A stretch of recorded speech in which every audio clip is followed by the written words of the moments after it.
स्वागत है आप सभी का हमारे YouTube चैनल में। और आज हम लोग इस वीडियो में डिस्कस करने वाले हैं एक्सरसाइज 3E। और शायद ये चैप्टर नंबर 3 से आपका लास्ट एक्सरसाइज है। क्लास 9th का हम लोग अभी पढ़ रहे हैं। चलो सबसे पहला क्वेश्चन देखते हैं कि state Newton's law of gravitation. Newton भैया तो भर भर के फिजिक्स में हर जगह पढ़े हुए हैं। ये लॉ ये स्टेट्स करता है, this law states that the force of attraction acting between two particles is directly proportional to the product of their masses and inversely proportional to the square of the distance between them। मैं आपको साधारण भाषा में समझा दूं ठीक है, कि अगर कोई दो बॉडीज हैं of different masses m1 and m2 और ये दोनों आपस में थोड़ी दूरी पे हैं, इन दोनों के बीच में फोर्स ऑफ अट्रैक्शन लगता है सारे के सारे यूनिवर्स में, हर दो बॉडीज के ऊपर। अब ऐसा बिल्कुल भी नहीं सोचना कि तुम इस किनारे हो सड़क के, कोई उस किनारे है सड़क के और फोर्स ऑफ अट्रैक्शन लग जाएगा। एक्चुअल में जो जी की वैल्यू है वो 6.7 इंटू 10 पे पावर -11 न्यूटन मीटर पर केजी स्क्वायर है। तो ऐसा सोचना नहीं तुम, ठीक है, ऐसा नहीं सोचना है तुम्हें, क्योंकि ये जो है हैवी बॉडीज के ऊपर लगेगी। बहुत ज्यादा खा के भी मोटे हो जाओगे तब भी नहीं लगेगा, ठीक है। तो हेवनली बॉडीज के ऊपर ये असर दिखाती है। लगते सबके ऊपर है भाई, यूनिवर्सल, एकदम बिल्कुल यूनिवर्सल लॉ ऑफ ग्रेविटेशन है ये। तो दो ऑब्जेक्ट डिफरेंट मासेस के हैं, डिस्टेंस पे रखे हुए हैं, तो इनके बीच में आपस में फोर्स ऑफ अट्रैक्शन लगेगा। और वो जो फोर्स ऑफ अट्रैक्शन होगा, वो force of attraction directly proportional होगा इनके मासेस के प्रोडक्ट के। यानी जितना ज्यादा हैवी मास होगा उतना ज्यादा हैवी उसके ऊपर अट्रैक्टिव फोर्स लगेगा उन दोनों के बीच में। और साथ ही साथ ये जो फोर्स है ये इनवर्सली प्रोपोर्शनल है to the square of distance between them. मतलब उनके बीच में डिस्टेंस जैसे जैसे बढ़ता चला जाएगा ये फोर्स उतना कमजोर होता चला जाएगा। और ऐसे ही इन दोनों को अगर हम कंबाइन करें और यहाँ पे कोई कांस्टेंट लें तो वो कांस्टेंट जी आता है m1 इंटू m2 अपॉन में डी स्क्वायर। इसी की बात हो रही है, यही बात कही जा रही है, ठीक है, आप समझ चुके होगे। चलो नेक्स्ट क्वेश्चन की तरफ आगे चलते हैं। ये वही चीज है जो मैंने पीछे बताई, और ये रहा इसकी वैल्यू 10 पे पावर -11 न्यूटन मीटर स्क्वायर पर केजी स्क्वायर। तो यानी कि बहुत ज्यादा जो है हैवी बॉडी रहेगी तभी ये काम करेगा। और उसके बाद ये सरफेस की बात मत कर रहा है, इसके ऊपर तो देखो मल्टीपल फोर्सेस लग रहे हैं, एटमॉस्फेरिक प्रेशर लग रहा है, यहाँ पे ग्रेविटी भी लग रही है, तो ये चीज यहाँ पे पॉसिबल नहीं है। स्पेस में हैवी बॉडीज है तो उसमें आपको इसका इफेक्ट दिखता है, जैसे कि जो चांद है वो सूरज वो आपकी धरती के चारों तरफ चक्कर लगा रहा है, तो ये सब ग्रेविटेशनल फोर्स की वजह से है। State whether the gravitational force between two masses is attractive और रिपल्सिव। नहीं भैया, ये हमेशा अट्रैक्टिव फोर्स रहता है, ठीक है। ये कैसा रहता है? ऑलवेज अट्रैक्टिव, यानी दो बॉडीज एक दूसरे के करीब आएंगे। राइट मोशन क्यों मिलेगा भाई, वो सब चीजें भी आप न्यूमेरिकल में देखोगे तब समझ में आएगा। Write an expression for the gravitational force of attraction between two bodies of masses m1 and m2 and they are at distance r। हमने देखा था कि फोर्स ऑफ अट्रैक्शन पहले तो यूनिवर्सल कांस्टेंट g हो गया, उसके बाद प्रोडक्ट ऑफ मासेस हो गए, अपॉन में इन दोनों का जो डिस्टेंस है, यहाँ पे गलत है, यहाँ पे स्क्वायर होगा। गलत नहीं है, एक्चुअली में उसने लगाया नहीं है सही, बस वो लगाना था इसके ऊपर, ठीक है। ये रहा आपका आंसर। नेक्स्ट है कि how does the gravitational force of attraction between two masses depend on the distance between them. भाई ये जो ग्रेविटेशनल फोर्स है ये किस पे डिपेंड करता है? Square of the distance between them. Inversely proportional होता है। इनवर्सली प्रोपोर्शनल है किसके? दोनों मासेस के बीच में जो डिस्टेंस है उस डिस्टेंस के, ठीक है, इस डिस्टेंस के स्क्वायर के इनवर्सली प्रोपोर्शनल है। नेक्स्ट है, अब देखिए क्या कह रहा है कि how is the gravitational force between two masses affected if the separation between them is doubled. Separation between them is doubled, यानी कि डिस्टेंस को डबल कर दिया गया। मैं यहाँ पे दो सिचुएशन लिख रहा हूं, कह रहा हूं कि यहाँ पे देखिए सिर्फ डिस्टेंस d है, यहाँ पे डिस्टेंस हमने कर दिया 2d कर दिया। अब आप देखो यहाँ पे जो फोर्स है वो किसके इक्वल है, g, प्रोडक्ट ऑफ दोनों का मासेस का अपॉन में d का स्क्वायर। तो ये हो गया आपका नॉर्मली जब दो ऑब्जेक्ट के बीच में कितना डिस्टेंस है, m1 m2, दो ऑब्जेक्ट और इनके बीच में डिस्टेंस d है। अब क्या होगा जब दोनों ऑब्जेक्ट m1 और m2 के बीच में 2d का डिस्टेंस हो जाएगा, कितना हो जाएगा, ट्वाइस हो जाएगा, डिस्टेंस डबल कर दिया गया। तो अब क्या हो जाएगा, ये जो नया वाला फोर्स है एक्चुअली में इक्वल होगा g m1 into m2 upon में 2d, ये डिस्टेंस का स्क्वायर। इसको सॉल्व करोगे g m1 m2 अपॉन में 4d स्क्वायर। ये 4 जो है ना 1/4 किनारे कर लो और यहाँ पे g m1 m2 अपॉन में d स्क्वायर करो। ये वैल्यू कहीं देखी हुई लग रही है क्या, अरे यही तो है, अरे सॉरी यही तो है ये वैल्यू। तो मैं यहाँ पे क्या कर दूंगा कि भाई जो नया वाला फोर्स होगा वो 1/4 हो जाएगा पुराने वाले के, ठीक है। तो ये क्या हो जाएगा, तो gravitational force between them will become 1/4, ठीक है। जितना पहले था उसका क्या हो जाएगा, ये 1/4 हो जाएगा। नेक्स्ट क्वेश्चन, क्वेश्चन नंबर 6 है कि डिफाइन ग्रेविटेशनल कांस्टेंट जी। तो ये जी डिफाइंड किया जाता है as the force of attraction acting between two masses each of mass 1 kg placed at a separation of 1 metre. क्या है भाई जी, जी की वैल्यू क्या है कि कोई दो मासेस हैं, ये m1 भी 1 kg का है, ये m2 भी 1 kg का है, दो 1 kg के ऑब्जेक्ट हैं, इनके बीच में सेपरेशन 1 मीटर का है। तो इनके ऊपर जो फोर्स लग रहा है दैट फोर्स है ना, उसको क्या कहा जाता है, ग्रेविटेशनल कांस्टेंट, ठीक है। Is defined as the force of attraction between two masses each of mass 1 kg placed at a separation of 1 metre. चलिए आगे देखते हैं क्वेश्चन नंबर 7। वैल्यू क्या है, तो वैल्यू देखो यही है 6.67 इंटू 10⁻⁻11 न्यूटन मीटर स्क्वायर पर KG square. What is the importance of law of gravitation. तो लॉ ऑफ ग्रेविटेशन का इंपॉर्टेंस ये है कि भाई सारे मोशन समझने में हम लोगों को मदद मिलती है कि कैसा सोलर सिस्टम अपना जो है वर्क कर रहा है। This law helps in understanding the motion of planet around the sun, कि किस तरह से प्लैनेट्स मोशन कर रहे हैं सूरज के इर्द गिर्द और कभी भी अपने ऑर्बिट से बाहर नहीं जा रहे। Motion of moon around the earth and the motion of freely falling bodies toward the earth. तो ये सब समझने में मदद मिलती है लॉ ऑफ ग्रेविटेशन से। What do you understand by the term force due to gravity. अब देखो यहाँ पे दो चीजें हैं, दो अलग अलग चीजें, ये जी है, ये जी है। ये यूनिवर्सल कांस्टेंट है और ये वेरी करता है according to the planets, according to the size of planet, according to the mass of planet. The force with which earth attract a body is called force due to gravity on that body.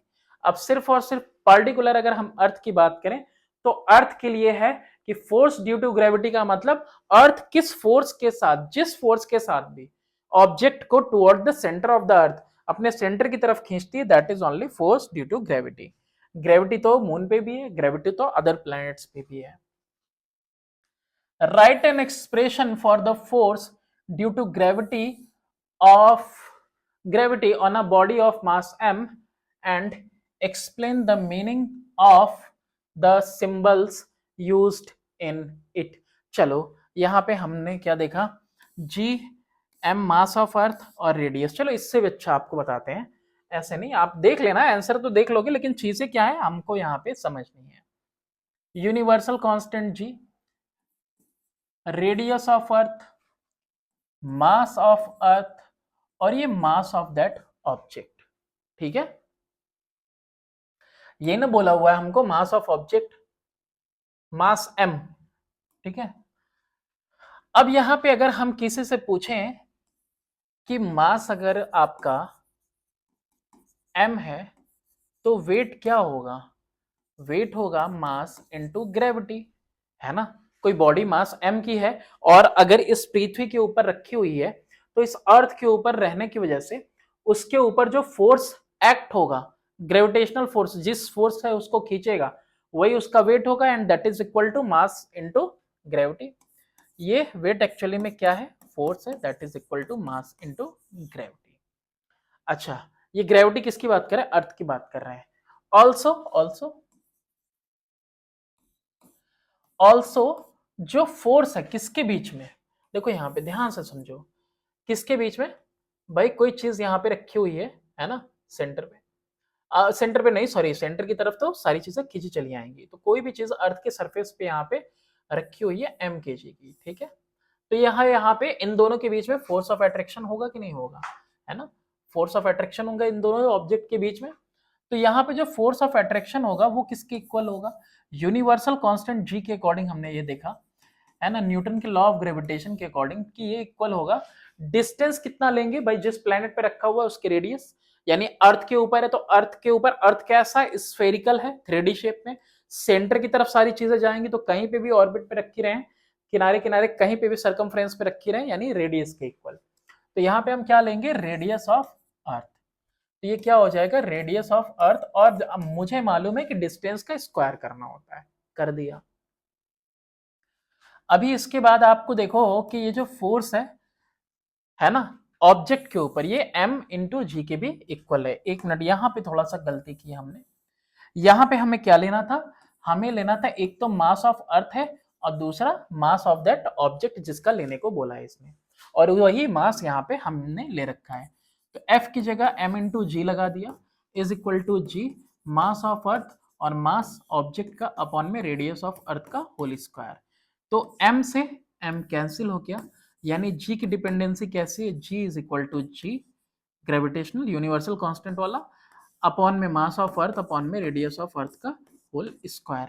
और ऐसे ही आप किसी भी planet का भी निकाल सकते हो। तो ग्रेविटी उसकी कैसे हो जाएगी, चांद की अगर निकालनी है तो 6.67 multiplied by mass of moon upon में रेडियस ऑफ मून कर दोगे तो वो भी आपका निकल आएगा। नेक्स्ट क्वेश्चन की बात करते हैं हम लोग इसके बाद, और नेक्स्ट है question number 11, define the term acceleration due to gravity. अब ग्रेविटेशनल फोर्स की वजह से क्या होता है ना कि वेलोसिटी में चेंज आता है बॉडी के। कोई बॉडी अगर फ्रीली फॉल कर रही है तो उसके ऊपर ग्रेविटेशनल फोर्स लग रहा है, लगातार लग रहा है, तो लगातार लग रहा है, सेंटर की तरफ खींच रही है ऑब्जेक्ट को, तो ये जो ऑब्जेक्ट मूव करेगा नीचे की तरफ ना, इसके वेलोसिटी में बराबर चेंज आता रहेगा, और वेलोसिटी के अंदर चेंज आना इसका मतलब एक्सेलरेशन होना। तो बोल रहा है एक्सेलरेशन ड्यू टू ग्रेविटी क्या होता है, तो acceleration produced in freely falling body due to attraction of earth is called attraction due to gravity. कोई भी चीज जब नीचे की तरफ गिरती है तो पहले सेकंड में कम, फिर दूसरे सेकंड में देखोगे और ज्यादा तेज, और तीसरे सेकंड में और ज्यादा तेज, उसकी वेलोसिटी लगातार चेंज होती रहती है। क्यों, क्योंकि उसके ऊपर ग्रेविटेशनल फोर्स लगता रहता है, and that is equal to 9.8 metre पर सेकंड स्क्वायर ना। Write down the average value of, okay ये जी होना चाहिए, of G gravity on earth surface. तो एवरेज वैल्यू कितनी है, 9.8। 9.8 की जगह पे 9.72 भी कहीं कहीं पे मिलेगा, और वो इसकी वजह से मिलेगा कि अर्थ जो है अपना, अर्थ कैसा है आपका, इस तरह के स्फेरिकल शेप में है, ठीक है ना, बल्ज है बीच में से, इक्वेटर के साइड रेडियस ज्यादा है और इधर पोल के साइड रेडियस थोड़ी कम है। तो आप समझ सकते हो कि ये जो जी है डिपेंड करता है किसके ऊपर, डिपेंड करता है रेडियस के ऊपर, है ना, और इनवर्सली डिपेंड करता है ऑन द स्क्वायर, है ना, of distance between the object. तो यहाँ पे रेडियस जितनी ज्यादा हो जाएगी उतना ही जी की वैल्यू कम आएगी, और जितनी कम होगी उतना ही ज्यादा। इसलिए माउंटेन्स वगैरह पे क्या होता है कि जी की वैल्यू आपकी कम हो जाती है। चलिए आगे देखते हैं कि how is the acceleration due to gravity on the surface of the earth related to its mass and radius. तो भाई क्या है, अभी बताया कि जी डायरेक्टली डिपेंड करता है मास के ऊपर, और साथ ही साथ जी इनवर्सली डिपेंड करता है डिस्टेंस के स्क्वायर के ऊपर इनवर्सली। ठीक है, यही चीज एक्सेलरेशन ड्यू टू ग्रेविटी ये इस तरह से रिलेट करती है, फॉर्मूले से लगातार आप बता सकते हो। How are G and g related, तो ये दोनों इस तरह से रिलेटेड है और देखो डायरेक्टली प्रोपोर्शनल है। ठीक है, नेक्स्ट क्वेश्चन है आपका क्वेश्चन नंबर 15। क्वेश्चन नंबर 15 में है अ body falls freely under gravity from rest. Rest से कोई बॉडी नीचे की तरफ गिर रही है फ्रीली। रेस्ट का मतलब क्या हुआ, initial velocity 0, reaches the ground in time t, और ग्राउंड पे पहुंचती है टाइम t सेकेंड में। कह रहा है right expression for the height fallen by the body. अब हम लोग जब लीनियर मोशन पढ़ रहे थे, ऐसे ऐसे लीनियर मोशन पढ़ रहे थे, तो ऐसे लीनियर मोशन में डिस्टेंस जो कवर हो रहा था उसके लिए फॉर्मूला क्या यूज होता था, s is equal to u t plus half a t square, और ये जो एक्सेलरेशन है ये उसके लिए यूज करते थे। लेकिन जब कोई ऑब्जेक्ट फ्रीली फॉल कर रहा है तो एक्सेलरेशन की जगह उसके ऊपर एक्सेलरेशन कैसा लग रहा है, ड्यू टू ग्रेविटी, और s ये डिस्प्लेसमेंट की जगह हम क्या यूज करते हैं, ऊपर से नीचे के लिए हाइट यूज करते हैं। तो h is equal to u t plus half g t square, ये फॉर्म ले लेगा इक्वेशन। और ये फॉर्म लेने के बाद h इज इक्वल टू ये यू टी इनिशियल 0 है तो 0 इंटू टी 0 हो जाएगा, तो h is equal to half g t square, ये आपका एक्सप्रेशन बन जाएगा। कब, जब फ्रीली फॉल कर रहा है वो भी फ्रॉम रेस्ट से। ठीक है, तो ये तो समझाने के लिए था, वो आंसर में लिखा है, बस वही आपको लिख देना है। नेक्स्ट है, कह रहा है कि a body is thrown vertically upward with N initial velocity u। अगर कोई बॉडी है उसको हमने ऊपर की तरफ फेंका, ठीक है, इनिशियल वेलोसिटी जो थी यहाँ पे u थी। अच्छा, ये मैक्सिमम हाइट पे क्या होता है कि कोई भी चीज ऊपर की तरफ फेंकोगे तो एक सेकंड के लिए रुकेगा, फिर उसके बाद नीचे की तरफ आएगा, है ना, माइनर सेकंड के लिए विद इन रुकेगा और फिर वापस आएगा। तो जो मैक्सिमम हाइट पे जो फाइनल वेलोसिटी होगी वो कितनी हो जाएगी, 0 हो जाएगी। ठीक है, क्या पूछ रहा है, right the expression for the maximum height attend by the body. अब ऐसे केस में क्या लिखोगे, यहां पे पता ही है डिस्प्लेसमेंट की जगह हमने बताया कि क्या लिखेंगे हम लोग, h लिखते हैं। तो आपने पढ़ा होगा v square minus u square is equal to 2as। तो क्या फॉर्म ले लेगा ये, फाइनल वेलोसिटी 0 है तो 0 का स्क्वायर माइनस यू का स्क्वायर, इनिशियल वेलोसिटी कुछ थी तो हटेगी नहीं, और 2 एक्सेलरेशन किसका फॉर्म लेता है भाई, जी फ्रीली फॉल कर रहा है, और h हो जाएगा। तो कितना हो जाएगा, एक और खास बात यहाँ पे, वो खास बात क्या, कि जब कोई ऑब्जेक्ट ऊपर से नीचे की तरफ गिरता है तो पॉजिटिव जी, और जब कोई चीज ग्रेविटी के अगेंस्ट में फेंकी जा रही है यानी कि माइनस जी, तो क्या हो जाएगा, माइनस जी।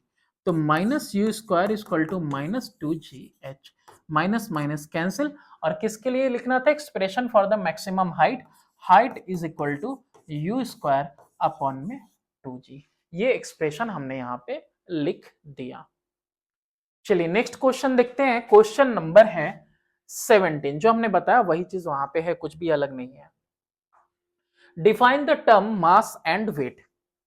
ठीक है, अभी यहाँ पे बहुत सारे ऐसे क्वेश्चन पूछे जाते हैं ना कि 1 किलो का रुई और 1 किलो का लोहा कौन इसमें से ज्यादा भारी होगा। देखो दो अलग अलग टर्म्स हैं यहाँ पे, एक आपका है मास और एक आपका है वेट। देखो मास क्या होता है एक्चुअली में, ये किसकी बात कर रहा है, मैटर कंटेंट इन बॉडी, उसकी बात कर रहा है। ये वेट किसकी बात कर रहा है, weight force with which earth attracts any object. जिस ऑब्जेक्ट को जिस फोर्स के साथ अट्रैक्ट करेगी तो दैट इज कॉल्ड वेट, वो उसका वेट हो जाएगा। और ये क्या होता है, मास इनटू ग्रेविटी। वेट क्या होता है आपका, मास इनटू ग्रेविटी। और ये वाला जो मास है, जो मैटर कंटेन है, ये आपका कांस्टेंट रहेगा, कभी नहीं बदलेगा। चांद पे चले जाओ, सितारे पे चले जाओ, कहीं भी चले जाओ। वेट क्या है, वेरी करेगा, ये वेरी करेगा। और वेरी भी ये क्यों करेगा, due to g. Gravity vary करेगी तो वेट वेरी करेगा, ठीक है, नहीं तो मास हमेशा एक जैसा। quantity of matter contained in a body is known as mass or weight of body is defined as force with which the earth attracts it. Next question की तरफ चलो, और नेक्स्ट क्वेश्चन है distinguish between mass and weight. भाई बता दिया मैंने, बता दिया, ठीक है, इसको देख लेना, स्केलर क्वांटिटी और ये ऐसा और ये वाला वेक्टर क्वांटिटी हो जाएगा, डाउनवर्ड लगता है। चलो नेक्स्ट है state the SI unit of mass and weight. SI unit of mass 9th का पहला चैप्टर पढ़ा होगा, किलोग्राम है, और SI unit of weight that is newton. Measurement and experimentation में था ना एमकेएस सिस्टम, सीजीएस सिस्टम, सब याद है कि भूल गए? भूल गए तो मैं क्या करूं, दोबारा से मेरी वीडियो देख लेना। The value of g at the centre of the earth is 0। ठीक है, वैल्यू जो है जी की, ग्रेविटी की, अर्थ के सेंटर पे 0 है। लो भाई, अर्थ का कोई सेंटर है बिल्कुल है, और यहाँ पे जी की वैल्यू कितनी है? 0 है। अच्छा, जी की वैल्यू यहाँ 0 किसकी वजह से हुई होगी? क्या मास 0 हो गया, या रेडियस 0 हो गया? आई थिंक डिस्टेंस 0 हो गया क्या? व्हाट विल बी द, चलो कमेंट बॉक्स में बताना कि क्या होगा इसका reason. What will be the weight of a body of mass m kg at the centre of the अर्थ?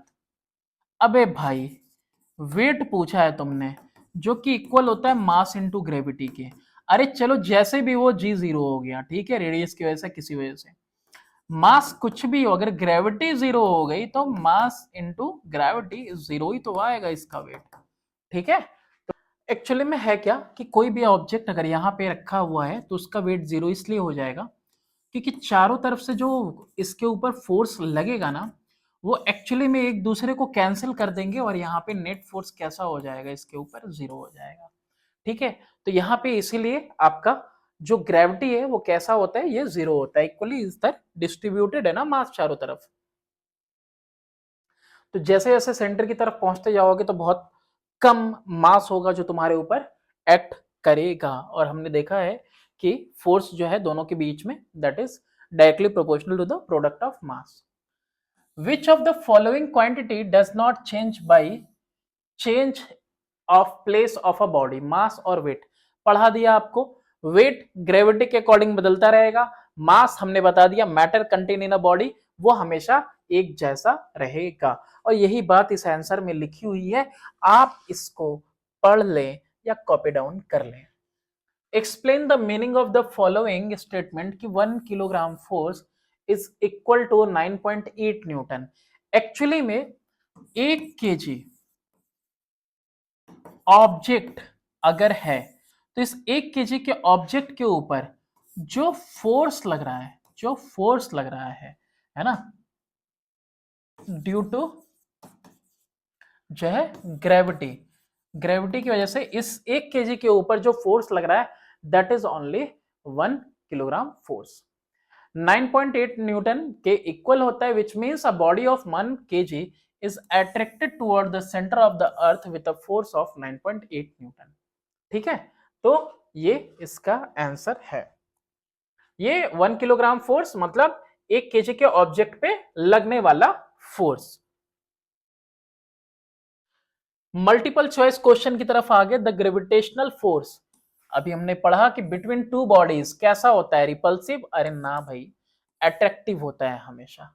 कैसा होता है? हमेशा अट्रैक्टिव। ये दोनों कंडीशन हमने नहीं पढ़े, डिस्टेंस कुछ भी हो। The value of g is, कितना था? यही वाला तो था 6.7। ये तो एक्सेलरेशन वाला लग रहा है, ये नहीं होगा आपका, यही होगा बी वाला option.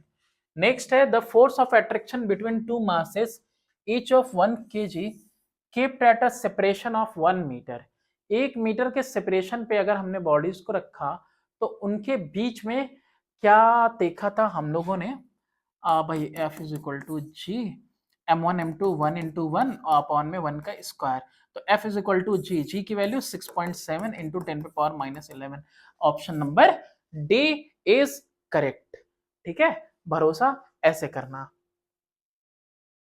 A body is projected vertically upward with initial velocity u। कोई बॉडी है, उसको इनिशियल वेलोसिटी u के साथ प्रोजेक्ट किया गया।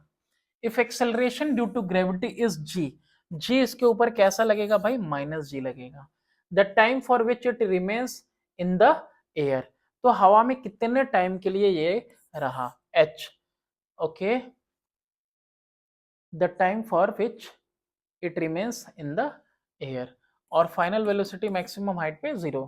देखो यहाँ पे कह रहा है कि the time for which it remains in air, तो देखो जाते हुए भी हवा में और वापस जब तक नीचे नहीं आएगा तब भी हवा में, तो ये याद रखना, ठीक है। तो यहाँ पे v मैक्सिमम हाइट के लिए मैंने ले ली 0, और यहाँ पे इनिशियल वेलोसिटी u रहा, और g कैसा लगेगा, माइनस का। तो हमको पता है कि v minus u is equal to g t, यही होता है कि नहीं। अब यहाँ पे v क्या है, final velocity 0 minus initial velocity थी, g माइनस में लगेगा, क्यों माइनस में, क्योंकि अगेंस्ट जा रहा है, ठीक है, अपॉन, और ये मल्टीप्लाई होगा t से, तो माइनस यू अपॉन में minus g is equal to t. अच्छा, ये कैंसिल हो गया, तो t इज इक्वल टू क्या आ गया आपके पास, u अपॉन में g। एक और चीज आपको पता है, ये टाइम ऑफ एसेंट हुआ है, तो सिंस टाइम ऑफ एसेंट, या फिर इसको राइज कह सकते हो, is equal to time of fall, तो ऐसे केस में तो टाइम ऑफ फॉल क्या हो जाएगा, तो therefore time of fall is equal to u upon में g। देयरफॉर ये जाने का टाइम, वो आने का time, total time it remained in air is equal to u by g plus u by g. पता है, नीचे डिनोमिनेटर ऐड कर दो, ऊपर ये 2u बाई जी, और यही आपका आंसर आ गया। और आंसर कहां पे दिख रहा है, आंसर दिख रहा है मुझे सी ऑप्शन में। ओके, ये इस तरह से आएगा। नेक्स्ट क्वेश्चन देखते हैं, क्वेश्चन नंबर 4। क्वेश्चन नंबर 4 के बाद 5।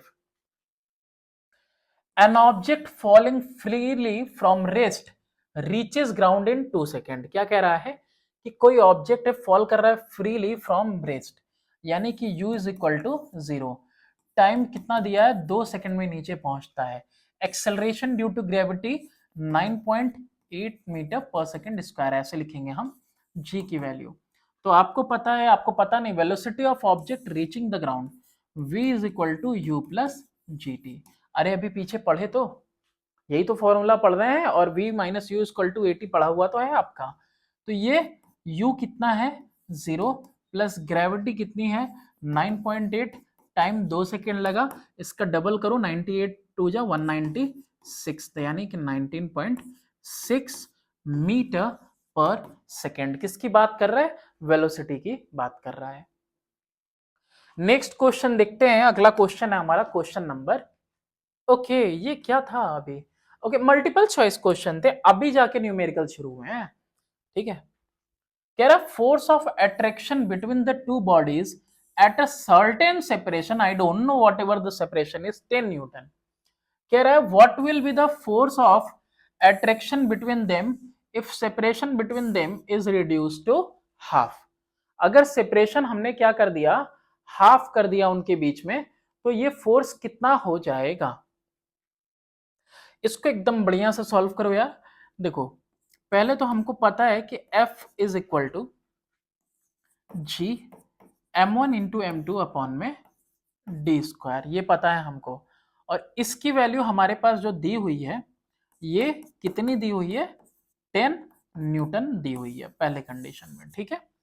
अब इसके बाद देखो, since distance reduced to half, okay, तो देयरफॉर अब नया वाला जो फोर्स ऑफ अट्रैक्शन होगा इसके बीच में, जी m1 इंटू m2 अपॉन में हाफ डी का होल स्क्वायर, कुछ ऐसा होगा कि नहीं होगा, बिल्कुल होगा, क्योंकि आप डिस्टेंस की जगह पे हाफ डी रखेंगे, हाफ डी रखेंगे तो जी m1 इंटू m2, और ये डी स्क्वायर अपॉन में 4 हो जाएगा, ये 4 ऊपर चला जाएगा, और 4 मल्टीप्लाई में ले जाओ, और यहां लिख दो जी m1 m2 अपॉन में डी स्क्वायर।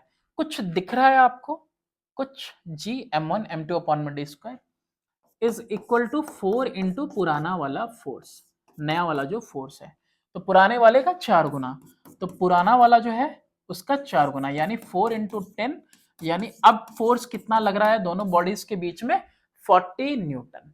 ठीक है, तो ये भी समझ लो अब तुम, यहाँ पे ये भी समझ में आ गया होगा, स्क्वायर करेंगे तो देखो वहां पे कितना हो जाएगा, 4 गुना। ठीक है, और 1/3 करेंगे तो 9 गुना हो जाएगा, कुछ ऐसा हो जाएगा।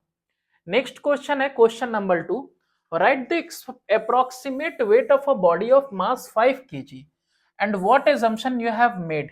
अब देखो अप्रोक्सीमेट वेट लिखना है मुझे, mass is equal to 5 kg और g is equal to 10 metre पर सेकेंड स्क्वायर। तो यहाँ पे अप्रोक्सीमेट वेट लिखना था, तो weight is equal to product of mass and gravity, और ये कितना हो जाएगा आपका 5 इंटू 10, कितना आ जाएगा 50 न्यूटन। ओके, और एजम्पशन क्या है आपने बनाया है, एजम्पशन एजम्पशन एजम्पशन हमने लिया ही ये है कि g इज इक्वल टू 10, ये इसकी वैल्यू ही हमने एज्यूम की हुई है, 9.8, 9.72, 10, जब दिया हो 10 तभी लगाएंगे। वैसे इजीली जहां पे कैलकुलेशन देखो कितनी आसानी से हो सकता है। Calculate the weight of a body of mass 10 kg इन, ये kgf में भी और न्यूटन में भी, कोई नहीं, 1 kilogram force is equal to force on 1 kg of object, ठीक है, ऑन अर्थ, ये है। ठीक है, तो there force on 1 kg of object, therefore 10 kg force it will be equal to 10 into 1 kilogram force, तो कितना आ जाएगा 10। अरे भाई आप ये समझो, 1 किलो के ऊपर लगने वाला जो फोर्स है इसी को 1 किलोग्राम फोर्स कहते हैं, तो 10 किलो पे कितना लगेगा भाई, 10 लग जाएगा, है ना। ठीक है, ये मल्टीप्लाई हुआ 10 से, तो इसको भी मल्टीप्लाई कर दो 10 से, बस यूनिटरी मेथड से लिख दो। फिर कह रहा है न्यूटन में निकालना है, तो यहाँ पे weight is equal to mass into gravity, और ये मास कितना है आपका 10 और ये कितना है 9.8, तो कितना हो जाएगा ये 98 न्यूटन हो जाएगा इस तरह से। नेक्स्ट क्वेश्चन की तरफ मूव करते हैं, और नेक्स्ट क्वेश्चन है हमारा क्वेश्चन नंबर 4।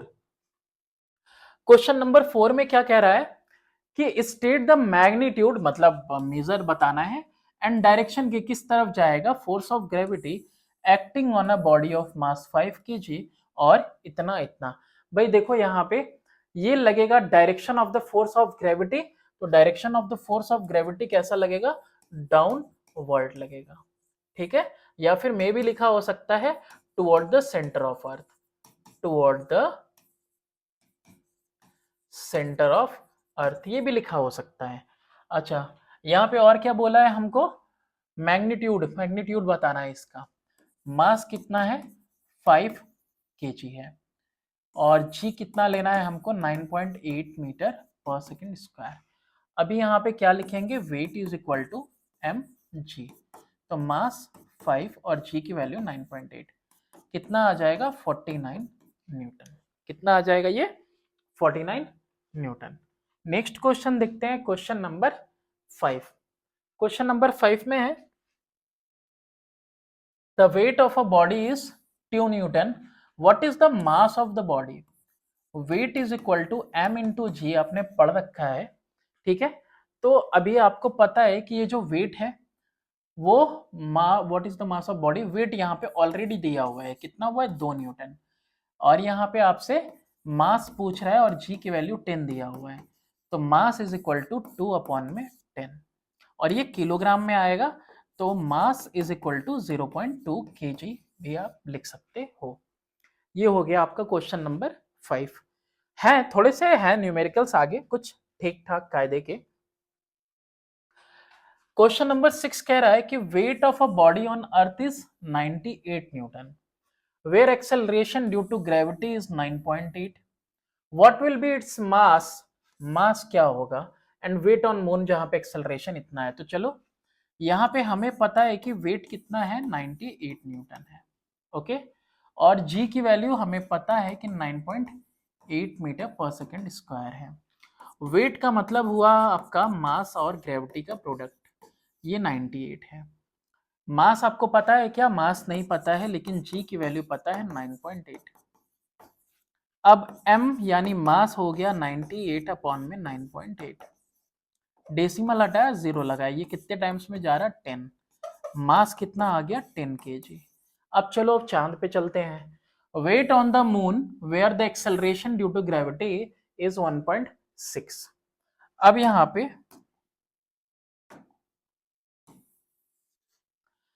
यहाँ पे देखिए क्या है कि ग्रेविटी जो है अब 1.6 है ना? किसकी बात कर रहे हैं? चांद पे, ठीक। मास कितना है हमने कैलकुलेट कर लिया, 10 kg। तो weight is equal to product of mass and gravity. Mass का प्रोडक्ट ये 10 और ग्रेविटी का कितना है? 1.6, यानी ये कितना आ जाएगा? 16 न्यूटन। ये वेट होगा उसका चांद के ऊपर। क्वेश्चन नंबर 6 हो चुका, तो चलो उसके आगे क्वेश्चन नंबर 7 करते हैं। A man weighs 600 newton on earth, what would be his approximate weight on the moon? Since the man weighs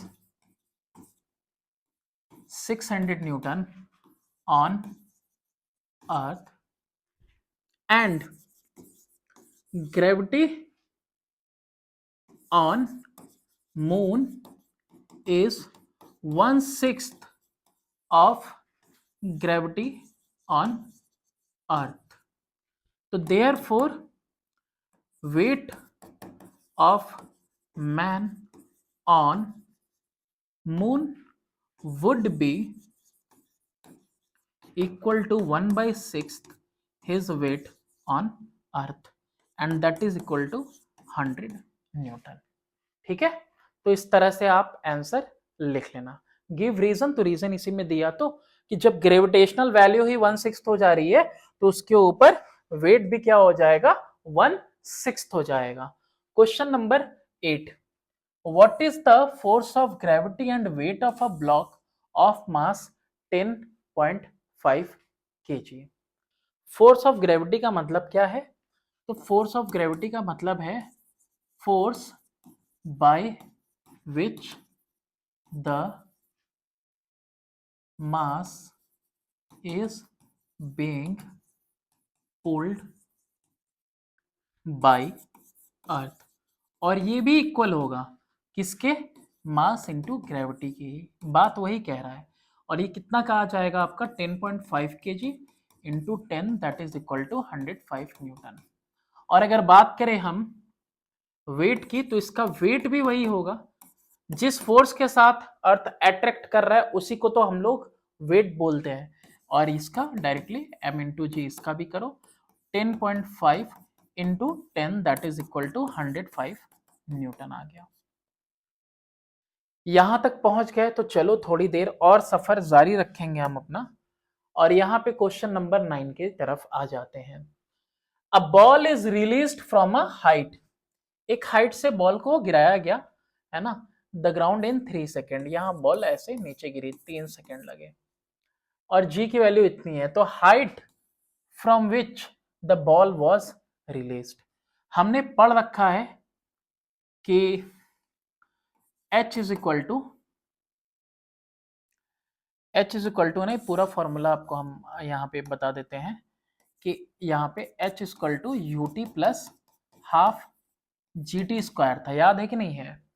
यहाँ पे आप देखो रिलीज्ड फ्रॉम ए हाइट, तो इनिशियल स्पीड 0 है, फाइनल वेलोसिटी का मेरे को पता नहीं ना, या जानना है मुझे। यहाँ पे जी की वैल्यू मुझे पता है, पॉजिटिव लगेगी डाउनवर्ड, और इसके अलावा जो जी वही एक्सेलरेशन, और यहाँ पे टाइम कितना लगा है? 3 सेकेंड का, तो यहाँ पे ये 0 हो जाएगा, तो height is equal to half g की वैल्यू कितनी हो जाएगी? अरे भाई 0 इंटू टी से 0 हो जाएगा, ठीक है, टाइम कुछ भी हो। हाफ इंटू जी की वैल्यू कितनी बताई है यहाँ पे? 9.8 इंटू 3 इंटू 3, कितना आ जाएगा ये? 3 3 जा 9, 9 8 जा 72, और 9 9 जा 81, 88.5 2/2 कितना आएगा 44.1 मीटर। समझना आराम से। The velocity with which the ball will strike the ground, तो v is equal to u plus g t. u कितना है 0 है, 0 है ना, प्लस g कितना है 9.8, टाइम कितना लगा 3 सेकेंड का, तो 9.8 में 3 का मल्टीप्लाई करोगे 3 8 जा 24, 3 9 जा 27, 29, कितना आ जाएगा 29.4 मीटर पर सेकेंड। ये फाइनल वेलोसिटी होगी जब वो हिट करेगा ग्राउंड को। अब कुछ ठीक ठीक लग रहा है क्वेश्चन? बढ़िया। क्वेश्चन नंबर 10 की तरफ आते हैं। कह रहे हैं कि what force in newton your muscle need to apply to hold a mass of 5 kilogram in your hand, state the assumption. तो यहाँ पे 1 किलोग्राम फोर्स आपने पढ़ा है is equal to 9.8 newton is equal to force on 1 kg मास।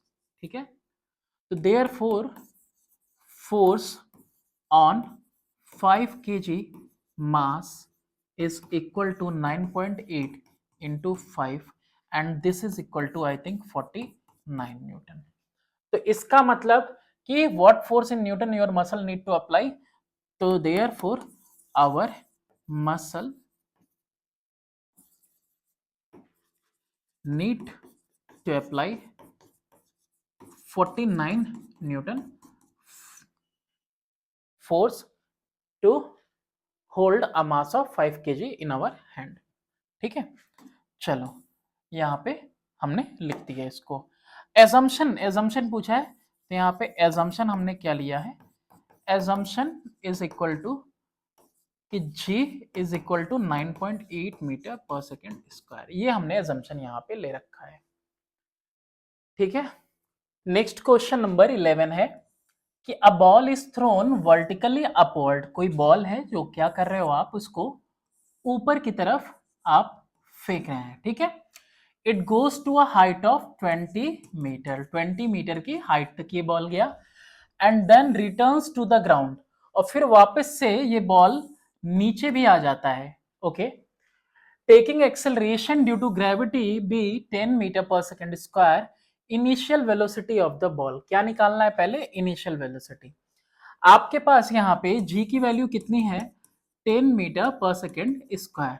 अच्छा, यहाँ पे जब हम अगेंस्ट जाएंगे ऊपर की तरफ और मैक्सिमम हाइट पे होता क्या है, यहाँ इनिशियल वेलोसिटी हमको नहीं पता जिससे फेंकी गई थी, लेकिन मैक्सिमम हाइट पे वेलोसिटी कितनी हो जाएगी, 0 हो जाएगी। ये हम आपको बता चुके हैं, क्यों, क्योंकि मैक्सिमम हाइट अटेन करने के बाद उसका डाउनफॉल होगा।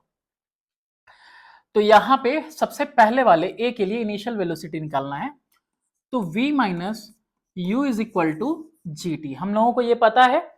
तो v की वैल्यू कितनी हो गई 0 माइनस यू, और u से डरना नहीं इसके माइनस से, क्योंकि g भी अगेंस्ट में जा रहा है जब हम वर्टिकली ऊपर फेंक रहे हैं।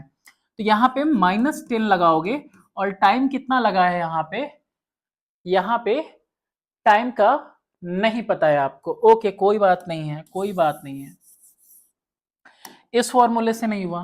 तो v square minus u square is equal to 2gh, इससे तो हो जाएगा, बिल्कुल हो जाएगा। वी स्क्वायर फाइनल वेलोसिटी 0 है, minus u square is equal to 2 into minus g यानी -10, और इंटू हाइट कितनी गई 20 मीटर तक की, तो माइनस का u square is equal to 2 two ज़ा 4, 400, वो भी माइनस का, दोनों साइड माइनस है, कैंसिल हो जाएगा। u की वैल्यू हो जाएगी √400 and this will be how much 20 metre पर सेकेंड। चलिए, ये पहला आंसर तो आ गया। उसके बाद कह रहा है final velocity of the ball on reaching the ground. इसके लिए मैं आपको ऐसे ही भी बता दूं, ये पहला आंसर तो आ गया हमारे पास, ठीक है, डबल अंडरलाइन। ये जो बॉल है जिस इनिशियल वेलोसिटी के साथ फेंका गया, तो ये मैक्सिमम हाइट पे गया, फिर दोबारा से जब ये जमीन पे आएगा तो जिस मैक्सिमम हाइट से फेंका गया था उतना ही ये नीचे भी आएगा। ठीक है, उसी स्पीड के साथ यहाँ पे ये नीचे भी आने वाला है। अब यहाँ पे आप देखो, जब इसका डाउनफॉल हो रहा है, तो डाउनफॉल हो रहा है तो इनिशियल स्पीड अब यहाँ पे कितनी हो गई 0। ठीक है, एक मिनट में कलर चेंज कर दूं ताकि थोड़ा सा तो डिफ्रेंशिएट हो जाए। u इज इक्वल टू कितना हो गया 0, v मेरे को पता नहीं है। अच्छा फिर से मैं यहाँ पे क्या लगा दूं, यही वाला फॉर्मूला लगा दें, कोई दिक्कत तो होना नहीं चाहिए। आखिर में मैं दोबारा से वही वाला फॉर्मूला लगाना ही चाह रहा हूं, और कौन सा, v square minus u square is equal to 2gh। अब ये वापस से नीचे की तरफ गिर रही है, तो ऐसे कंडीशन में अब की बार वी स्क्वायर फाइनल वेलोसिटी मेरे को नहीं मालूम, और ये 0 हो गया, 0 पे स्क्वायर भी 0, क्या ही होगा यहाँ पे 2, और इस बार पॉजिटिव g होगा, यानी 2 इंटू 10 इंटू 20 कितना हो जाएगा, v square is equal to 400, और therefore v is equal to under root में 400, तो v की वैल्यू हो गई 20 मीटर पर सेकेंड, ये आ गई। ठीक है, किसी भी तरीके से आप देखो उतना ही आया, जो इनिशियल वेलोसिटी के साथ आपने फेंका था, तो एक मैक्सिमम हाइट, फिर उसके बाद नीचे भी जब गिरेगा तो लास्ट में उसकी स्पीड इतनी ही रहेगी बिफोर हिटिंग द ग्राउंड। अब यहां पे एक चीज और हमसे बोल रहा है कि टाइम निकालना है। टाइम निकालना है तो टाइम कहीं भी निकालना हो तो v minus u is equal to g t. आप जहां बोलोगे वहां हम अप्लाई कर सकते हैं। आप चाहो तो इस वाले कंडीशन में भी अप्लाई कर लो, आप चाहो तो उस वाले कंडीशन में अप्लाई कर लो। हम यहाँ डाउनफॉल में देख रहे हैं, डाउनफॉल जब हो रहा है, फ्रीली फॉल किया नीचे, फाइनल वेलोसिटी 20 है, इनिशियल वेलोसिटी कितनी थी 0, ग्रेविटेशनल फोर्स 10 इंटू टी, तो t की वैल्यू कितनी आ गई, ये तो 20 और 10 इंटू टी, 10 नीचे कर दिया, तो t की वैल्यू कितनी आ गई, t की वैल्यू आ गई 2 सेकेंड। और ये 2 सेकेंड आई है जब ये फॉल किया है। आपको बताना है total time of journey of ball.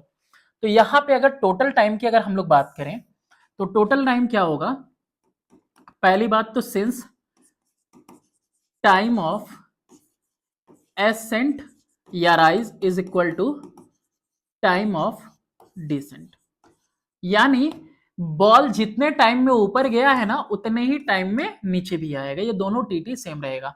तो एक हमने निकाल लिया, therefore total time of journey, total time journey का क्या लगेगा 2 + 2 is equal to 4 second.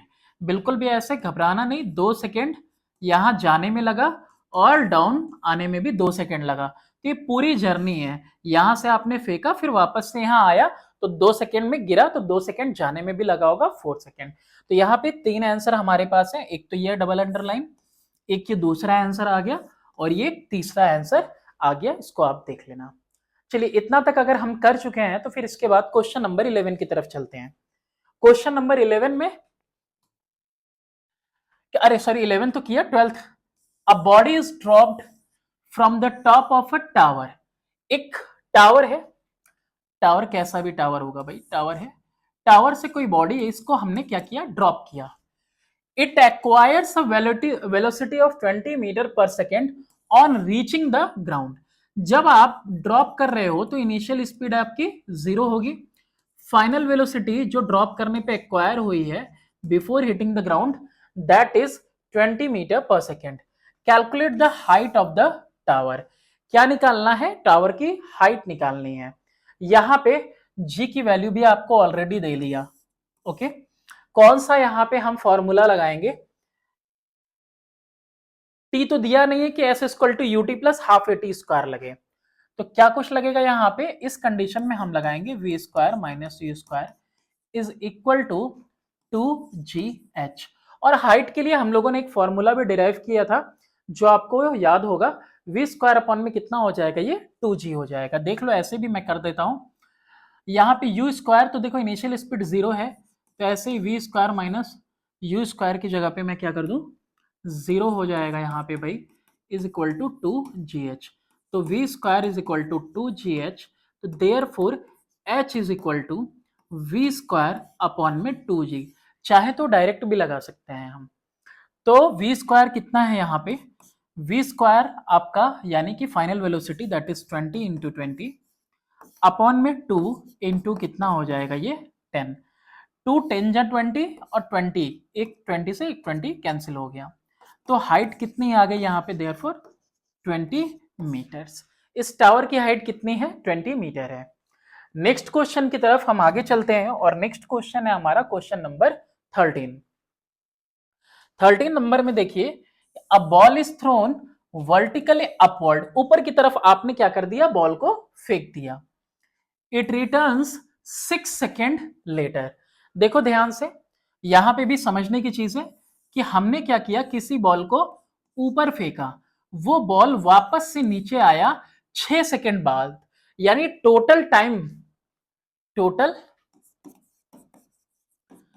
Time of journey is equal to 6 second, and since time of ascent is equal to time of descent, जितना time जाने में लगा उतना ही time आने में लगेगा। तो therefore time of ascent is equal to 6/2 is equal to 3 second. 3 second जाने में भी लगेंगे और 3 सेकेंड आने में भी लगेंगे। तो एसेंट और डिसेंट यहां दोनों लिख देता हूं, जाने में या आने में 3 सेकेंड ही लगेंगे, जितना जाने में टाइम उतना ही आने में। The greatest height reached by the ball. अब ऐसी कंडीशन में आप तो देख ही रहे हो कि भाई इनिशियल स्पीड इसकी कितनी है, कि थ्रो किया गया है किसी वेलोसिटी के साथ, मेरे को नहीं मालूम। मैक्सिमम हाइट पे वेलोसिटी हो जाएगी 0, यही ना होगी, वेलोसिटी कितनी हो जाएगी 0 मैक्सिमम हाइट पे, और पता नहीं किस स्पीड से फेंका गया है इसको। इसके अलावा और क्या कह रहा है, और कह रहा है इनिशियल वेलोसिटी भी निकालना है और ग्रेटेस्ट हाइट भी यहां पे निकालना है। तो किस वाले फॉर्मूले से निकलेगा, v दिया है, u दिया है और g इज इक्वल टू 10 दिया हुआ है। ओके सॉरी, u भी आपको नहीं पता है, u पता है क्या, नहीं पता है। तो यहां पे t के साथ v minus u is equal to g t, ये हो सकता है क्या, बिल्कुल हो सकता है सर। क्यों, क्योंकि टाइम यहाँ पे मेरे को पता है 3 सेकेंड का है। तो यहाँ पे v 0 है, माइनस का u है, u मेरे को नहीं पता, g की वैल्यू -10 क्यों लिखेंगे, क्योंकि जाते समय नेगेटिव और आते समय ग्रेविटेशनल फोर्स पॉजिटिव, तो 10 इंटू टी रख देंगे, और सॉरी t क्यों रखेंगे, 3 रख देंगे। तो u माइनस का u इक्वल टू 30 मीटर पर सेकेंड, वो भी माइनस का, माइनस माइनस कैंसिल, तो therefore u equal to 30 metre पर सेकेंड। अब इसके बाद से आपको क्या निकालना था, initial velocity of the ball है, a greatest height reached by the ball, तो h is equal to u t plus half g t square, ये कर सकते हो आप।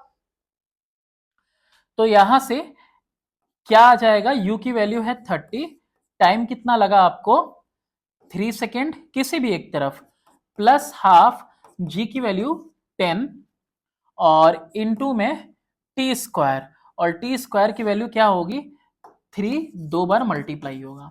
एक चीज देखो मिस आउट हो रहा है क्या, यहां पे हम -10 रखेंगे, ठीक है, अगेंस्ट के लिए हम निकाल रहे हैं।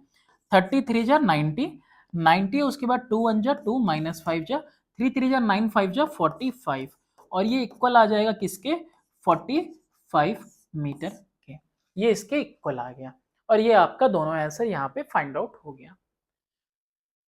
ठीक है, चलो नेक्स्ट क्वेश्चन देखते हैं। क्वेश्चन नंबर 13 के बाद है क्वेश्चन नंबर 14। 14 में है पेबल, पेबल मतलब भी वही पत्थर छोटा सा। A pebble is thrown vertically upward with a speed of 20 metre पर सेकेंड। तो यहाँ पे कोई पेबल है और इसको ऊपर की तरफ फेंका गया है, इनिशियल स्पीड इसकी दे रही है कितनी, स्पीड 20 मीटर पर second, u is equal to 20 metre पर सेकेंड। फिर आगे कह रहा है कि how high will it be after 2 second, time is equal to 2 second, कितनी हाइट पे होगा, और g की वैल्यू यहाँ पे दे दिया, g की वैल्यू 10 है, लेकिन हम इस साइड में हैं तो -10 लगाएंगे, ठीक है। तो यहाँ पे हम फॉर्मूला लगाएंगे h is equal to u t plus half g t square, ये हाइट के लिए, और u इनिशियल वेलोसिटी आपको 20 दी हुई है, 2 सेकेंड ही तो चला है, हाफ, और g की वैल्यू कितनी हो जाएगी -10 इंटू 2 सेकेंड इंटू 2, 2 से 2 कैंसिल हो गया, 2 2 जा 40 और यहाँ पे माइनस 2 10 जा 20, कितना आ जाएगा आंसर 20 मीटर। 2 सेकेंड में कितना जाएगा 20 मीटर की ऊंचाई तक ये जाने वाला है। क्वेश्चन नंबर 14 के बाद क्वेश्चन नंबर देखते हैं 15। 15 में है how long will a stone take to fall to the ground from the top of a building 80 metre high. अब यहां पे कह रहा है कि कोई बिल्डिंग है और ये बिल्डिंग की हाइट कितनी है 80 मीटर और यहां से कोई स्टोन फॉल कर रहा है नीचे के साइड में। What will be the velocity of the stone on reaching the ground, take g is equal to 10 metre पर सेकेंड स्क्वायर। कह रहा है कि स्टोन ना हाउ लॉन्ग, यानी टाइम निकालना है आपको। तो इनिशियल स्पीड कितनी है इसकी 0, फाइनल स्पीड कितनी होगी मुझे नहीं पता, लेकिन ये हाइट मेरे को पता है यहाँ पे। तो यहाँ पे क्या हम लगा सकते हैं h is equal to u t plus half g t square. यहाँ पे तो कोई दिक्कत होनी नहीं चाहिए। ऐसा क्यों कह रहा हूं मैं, टाइम ही तो निकालना है, जी की वैल्यू भी पता है, यू की भी पता है, टी की भी। तो हाइट कितनी है 80 मीटर की हाइट है यहाँ पे। इनिशियल वेलोसिटी 0 ड्रॉप किया गया ऊपर से, इनटू टाइम मेरे को नहीं पता, हाफ जी की वैल्यू कितना लेंगे पॉजिटिव रहेगा और पॉजिटिव में कितना है लेने को कहा है 10 इंटू टी स्क्वायर। ये 80 मीटर अपनी जगह पे सही है, टी इंटू 0 0 हो जाएगा, हटा दो इसको, 2 1 जा 2 5 जा 5 t square is equal to 80। तो therefore t square is equal to 80 upon में 5 और ये कितना आ जाएगा 16। तो therefore t is equal to under root में 16 is equal to how much 4 second. कितना टाइम लगेगा 4 सेकेंड सिर्फ लगेगा बॉल को नीचे आने में। अच्छा 80 मीटर हाइट की बिल्डिंग से। इसके अलावा एक और चीज निकालनी है हमें फाइनल वेलोसिटी। फाइनल वेलोसिटी के लिए आप फॉर्मूला लगा दो v minus u is equal to g t. तो v नहीं पता और u 0 है, तो क्या ही कहूं मैं, लिख देता हूं वैसे 10 इंटू टाइम कितना लगा 4। तो final velocity on reaching the ground that is 40 metre पर सेकेंड। कुछ सवाल बस और बचे रह गए, उसके बाद ये वीडियो एंड कर जाएगा। नेक्स्ट क्वेश्चन नंबर है 16। 16 में है कि a body falls from the top of a building and reaches the ground in 2.5 second later. Okay, एक बॉडी है फॉल करती है from the top of a building and reaches the ground in इतना second. कोई body fall की time कितना लगा fall करने में 2.5 सेकेंड। हाइट इस बिल्डिंग का क्या है मेरे को नहीं पता, जी कितना लेना है 9.8, ठीक है, एक्सेलरेशन ड्यू टू ग्रेविटी इतना ही लेना है। How high is the building, building कितनी ज्यादा हाइट पे है। एक्चुअली पता है जब यहाँ पे बॉडी फॉल कर रही है from the top of a building तो इनिशियल वेलोसिटी 0 यहाँ से गिराया गया है ना, यहाँ फाइनल वेलोसिटी मेरे को नहीं पता और उससे कोई मतलब भी नहीं होना चाहिए। तो यहाँ पे h is equal to u t plus half g t square. Direct भी हर बच्चा लिख सकता है कि since initial velocity is equal to 0 therefore h is equal to half g t square, कोई दिक्कत नहीं है। यहाँ पे h इज इक्वल टू 0 है तो 0 इंटू टी, ये तो खत्म हो जाएगा, प्लस हाफ g की वैल्यू कितनी है 9.8 और टी स्क्वायर यानी 2.5 इंटू 2.5, तो ये तो 0 हो गया। ये कितना हुआ 2 1 जा 2 4.9 जा, एक्चुअल में 4.9 और इसका मुझे पता है 6.25। इन दोनों को मल्टीप्लाई करोगे 30.625, ये इतना जो है मीटर इस बिल्डिंग की हाइट आ जाएगी। मल्टीप्लाई करके देख लेना और ऐसे भी इसको 5 कर दो, 5 6 जा 30, देखो एकदम एक्यूरेट उसी के लमसम आंसर आएगा। नेक्स्ट क्वेश्चन की तरफ आगे बढ़ते हैं, क्वेश्चन नंबर है 17। क्वेश्चन नंबर 17 में देखिए, a ball is thrown vertically upward with an initial velocity of 49 metre पर सेकेंड। यू कितना है यहाँ पे 49 मीटर पर सेकेंड है। अब यहाँ पे कैलकुलेट करना है आपको maximum height attend. Maximum height इसका कितना गया ये पता करने के लिए you t plus half g t square लगाते हैं। है ना, यही लगाते हैं।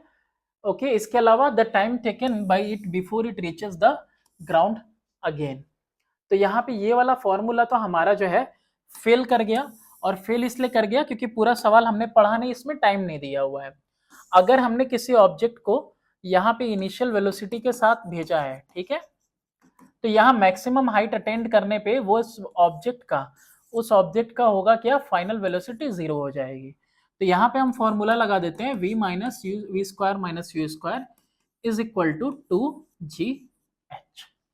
ठीक है, अब तो सारी चीजें आपको पता है, g की वैल्यू भी पता है, v स्क्वायर जो कि 0 है, माइनस में यू स्क्वायर 49 का आपको स्क्वायर कर देना है, 2 इंटू माइनस का g लेना है, माइनस का 9.8 लिखेंगे यहाँ पे, और माइनस क्यों लिखेंगे ऑलरेडी आपको पता होना चाहिए, माइनस इस वास्ते लिख रहे हैं क्योंकि अगेंस्ट ग्रेविटी जा रहा है। ठीक है, चलिए ये दोनों माइनस साइन तो कैंसिल हो जाएगा, कोई नहीं, तो 49 इंटू 49, अच्छा इज इक्वल टू 19.6 हो रहा है शायद, लेकिन मैं यहाँ पे मल्टीप्लाई नहीं करूंगा क्योंकि मुझे यहाँ आसानी होगी। 9.8 इंटू 2 कैसी आसानी होगी, इस तरह की, माइनस माइनस कैंसिल, और 49 वन जा 49 टू जा, और 2 में भी कैसा 0.2 जा, डेसिमल हटाया 0 लगाया, अब 2 टू जा कितना आ रहा है, ये 4 आ रहा है। ये किसकी वैल्यू निकल रही है, h की, h की वैल्यू हो गई 490 अपॉन में, एक मिनट इसको और शॉर्ट कर ही लेते हैं ना, हो रहा है तो यहाँ पे डेसिमल हटा के मैंने यहाँ पे 0 रखा था, याद होगा, 2 वन जा 2, और 2 से कितनी बार में जाएगा, 2 टू जा 4, और ये 45 टाइम्स में, 245 अपॉन में 2 मीटर, और ये कितना आ जाएगा पूरा कटपिट के, 200 का आधा 100 हो गया, 45 का आधा 22.5 हो गया, 122.5 मीटर, ये आपका आंसर आ जाएगा, मैक्सिमम हाइट यही अटेन होगा। कह रहा the time taken by it before it reaches the ground. अच्छा, जाने और आने ये दोनों देखो समय कैसा लगेगा आपका, सेम लगेगा, आपको भी पता है, इससे पहले भी हमने आपको बता दिया। तो कह रहा है कि time taken by it before it reaches the ground, एक तो जाने में टाइम लगा, फिर उसके बाद वापस से आके जमीन छूने से पहले तक में कितना टाइम लगेगा इसको। तो यहाँ पे सबसे पहले अब लगाना है हमको v minus u is equal to g t लगा देते हैं। तो v की वैल्यू हमें पता है 0, माइनस 49 इज इक्वल टू जी की वैल्यू कितनी है, माइनस का 9.88, ये जाते टाइम का है, अपवर्ड मोशन का है, ठीक है, इंटू टी, माइनस 49 अपॉन में माइनस का 9.8, डेसिमल हटाया 0 लगाया, माइनस माइनस कैंसिल हुआ, 49 10 जा 49 2 जा, 2 1 जा 2 5 जा, ये किसकी वैल्यू निकल के आ रही है, टी की, t is equal to 5 second. ठीक है, और इसको क्या लिख देंगे, टाइम ऑफ एसेंट। ठीक है, and since time of ascent is equal to time of descent. ठीक है, तो therefore total time for journey, बस आप इसको डबल कर दीजिए, 5 जाना 5 आना is equal to 10 second, and this is your answer. कितना आएगा, 10 सेकेंड्स आंसर में आना चाहिए। 2 क्वेश्चन और बचे हैं, बस आप थोड़ा सा पेशेंस रखो और इन दोनों को भी सॉल्व कर लो, क्योंकि दोनों के दोनों थोड़ा सा ज्यादा अच्छे क्वेश्चन है। बिल्कुल, a stone is dropped freely from the top of a tower and it reaches the ground in 4 second. क्या कह रहा है, कह रहा है कि स्टोन है, ड्रॉप किया गया freely from the top of the tower, यहां से गिरा दिया गया। ठीक, अब यहाँ पे गिराया गया है तो इनिशियल 0 होगा, लेकिन फाइनल कुछ ना कुछ तो आएगा। ठीक है, वो मैं हमको नहीं पता। And it reaches the ground in how much second, 4 second, 4 second में आ रहा है।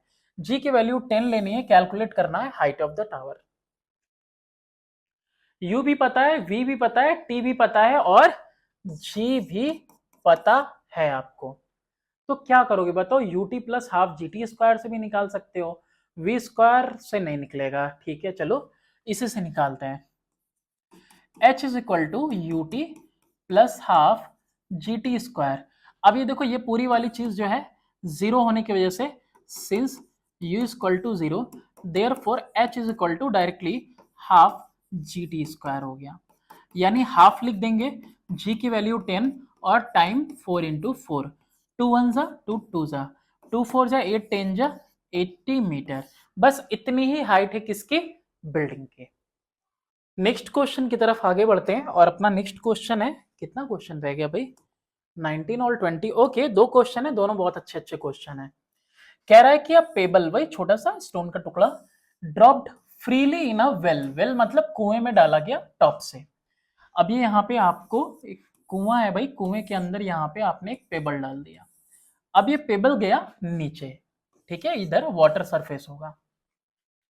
It takes 20 second for the pebble to reach the water surface in the well. ये टाइम जो लगा ना यहां तक जाने में, t is equal to 20 second लगा। किसको, इस पेबल को, जिसको हमने फ्रीली ड्रॉप किया, इस पेबल को 20 सेकेंड लगे नीचे यहां डेप्थ तक जाने में, जहां पानी है, वाटर सरफेस पे जाने में।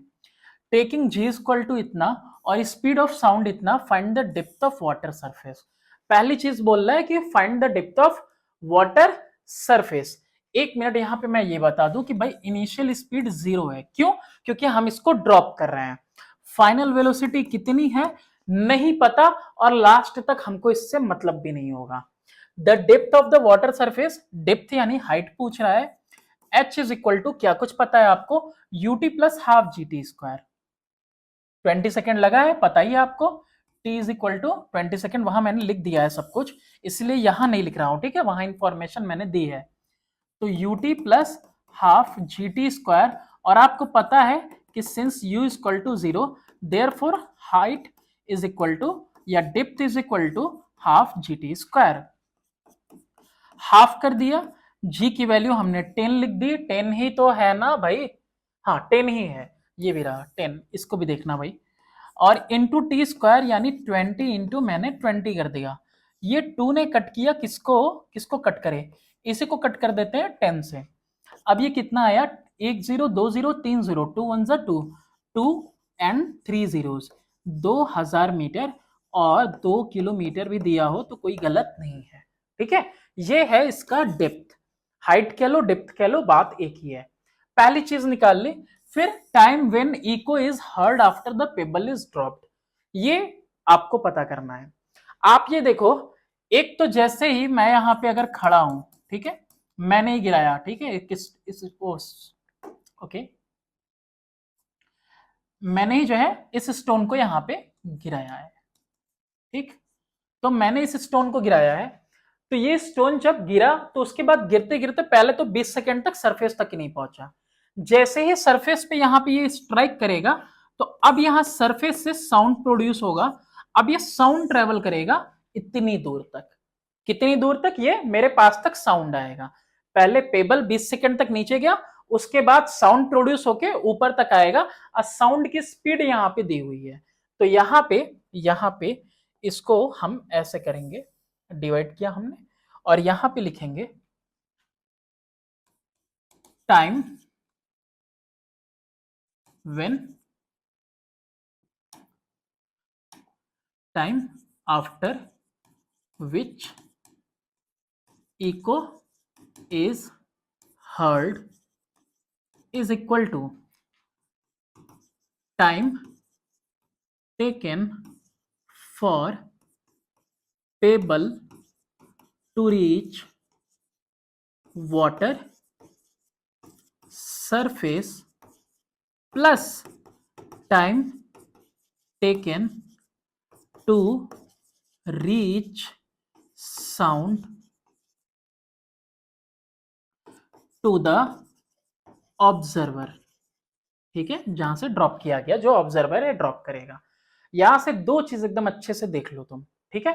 Time after which echo is heard कब सुना जाएगा आपको, जब echo is heard after the pebble is dropped, तो यहां पे तब सुनाई देगा जब जो है time for pebble to reach the surface, पहले तो पेबल नीचे गिर रहा है, कुछ नहीं सुनाई देगा, फिर जहां सरफेस पे जाएगा तब जाके साउंड प्रोड्यूस होगा, और वो फिर साउंड आके हमें सुनाई देगा। तो यहाँ पे एक पेज ले लेते हैं, और यहां पे तो therefore time is equal to कितना हो जाएगा, 20 सेकेंड लगे पेबल को नीचे जाने में, प्लस ये इसके लिए क्या होगा, distance travelled by sound upon में स्पीड ऑफ साउंड, यही ना होगा, एन है, ठीक है। तो यहां पे t is equal to 20 second लगा plus distance travelled by sound, 2000 metre ऊपर तक आएगा साउंड, और 330 की स्पीड से आएगा, 0 से 0। और ये कितना हो गया, ये तो 20 ही रहा। ये देखो कितनी बार में जाएगा, 6 टाइम में 198 आता है, तो मैंने 6 लिख दिया। पॉइंट नहीं जाएगा, 0 लगेगा, 200 हो गया फिर से, तो 6 टाइम में जाएगा, 6.06, तो इज इक्वल टू 20.606 सेकेंड दिया होगा। और 20.61 सेकेंड अगर लिखा हो तो भी गलत नहीं है, 6 इसको एक कैरी दे देगा। ये हो गया आपका आंसर, ये वाला, ठीक है। सिचुएशन एकदम हमने आपको बताई है, ये इधर वापस जाने का 20 सेकेंड इधर लगा और 6.1 सेकेंड इधर लगा साउंड को आने में। चलिए नेक्स्ट क्वेश्चन और लास्ट क्वेश्चन, इसकी तरफ हम लोग आगे बढ़ते हैं। ये भी बड़ा अच्छा सा क्वेश्चन है, थोड़ी जगह चाहिए ना।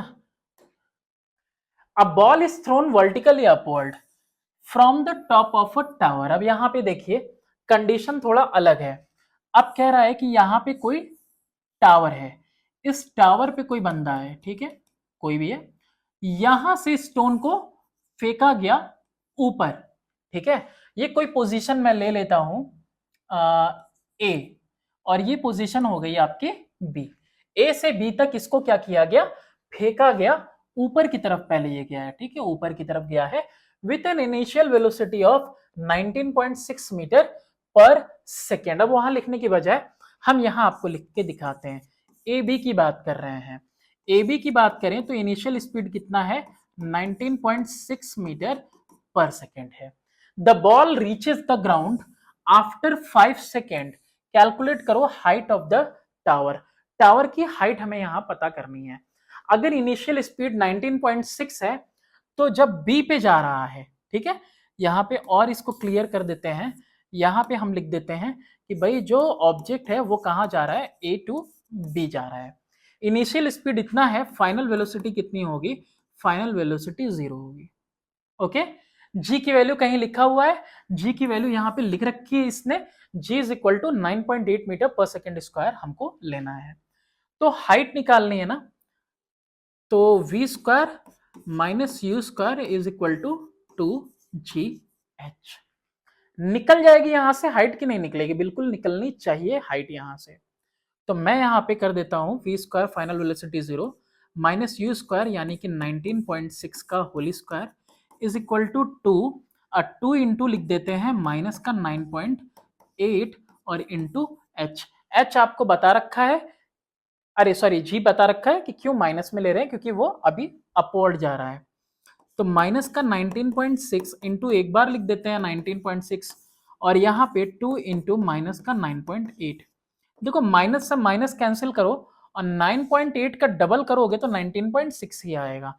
तो यहाँ पे इट मीन्स कि जो हाइट आई यहाँ पे 19.6 मीटर हाइट आई, ठीक है। ओके, यहाँ पे डबल अंडरलाइन ना करूं तो ही सही है, क्योंकि ये वो हाइट नहीं है जो हाइट हमें चाहिए।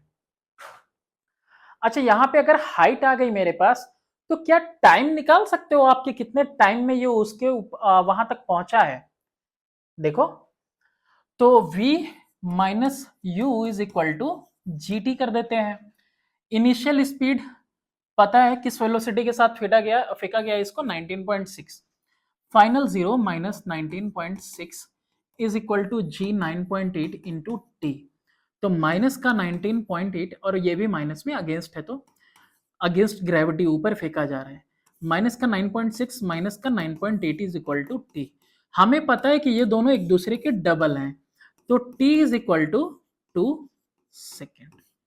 कितना आएगा t, टाइम कितना आएगा, 2 सेकेंड आएगा।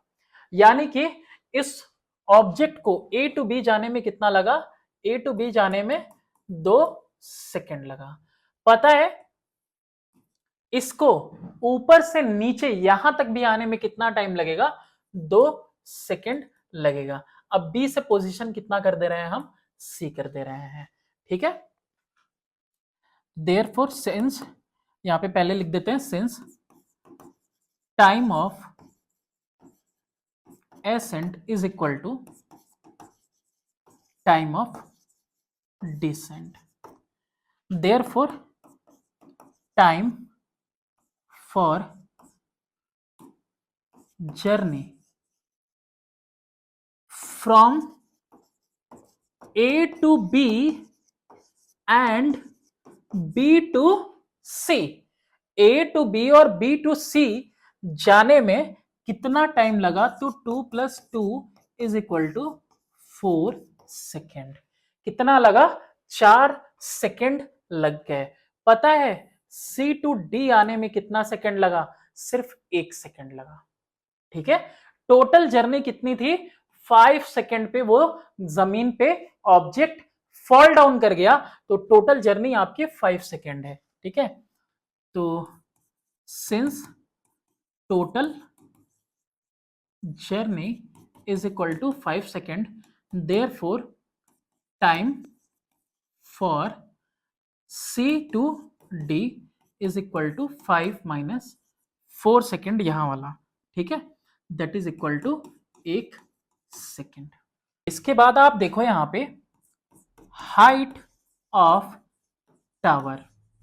हाइट ऑफ टावर की अगर हम बात करें तो पूरा B से लेके D तक, b d is equal to लगा देता हूं b d minus a b लिखो या बी सी लिखो, बात एक ही है, बी सी। ठीक है, सिंस बी सी इज, एक मिनट यहां पे मैं ऐसे लिख देता हूं, यहां पे नहीं लिखता हूं। बी डी की वैल्यू क्या होगी, पहले देखो बी से लेके डी तक। बी का क्या है? इनिशियल वेलोसिटी 0 है। जी की वैल्यू कितनी लगेगी यहाँ पे बी टू डी आने में? जी की वैल्यू कितनी लगेगी यहाँ पे? 9.8 लगेगी।